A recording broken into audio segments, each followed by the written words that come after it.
राख रांगोळी लघुपटाचं चित्रीकरण पूर्ण लवकरच प्रेक्षकांच्या भेटीला. भरारी acting academy and studio, Kranti film production व नीलकंठ फिल्म प्रोडक्शन निर्मित राख रांगोळी या लघुपटाचं चित्रीकरण नुकतेच पूर्ण झालं आहे. या चित्रपटाचं दिग्दर्शन मयुरी गायकवाड व नितीन गायकवाड यांनी केली असून पटकथा व संवाद लेखनाची जबाबदारीही नितीन गायकवाड यांनी सांभाळली आहे. छायाचित्रणाची जबाबदारी पोपटराव सानप यांच्याकडे होती.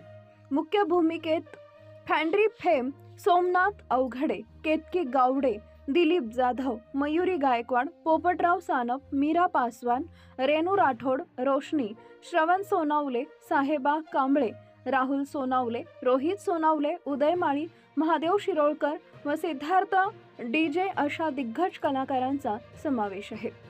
या लघुपटाचं संपूर्ण चित्रीकरण कराड तालुक्यातील चिखली, निगडी व घोलपवाडी परिसरात पार पडले. राख रांगोळी लघुपट लवकरच प्रेक्षकांच्या भेटीला येणार असून सामाजिक आशय आणि प्रभावी अभिनयामुळे प्रेक्षकांच्या मनावर ठसा उमटवेल असा विश्वास निर्मात्यांनी व्यक्त केलाय.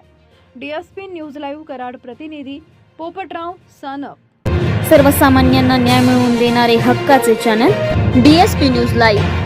संपूर्ण महाराष्ट्रातील बातम्यांसाठी चॅनलला लाईक करा, सबस्क्राईब करा आणि शेअर करा.